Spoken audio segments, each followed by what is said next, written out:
The next step is process monitoring. Okay, so here we outfit the tool with sensors.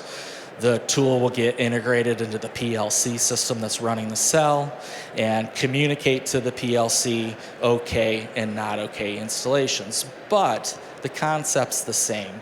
We're monitoring the installation tool, both for force and distance.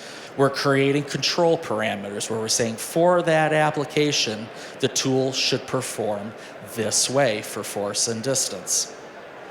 And then the tool will monitor every single installation and make sure that the part has been installed properly.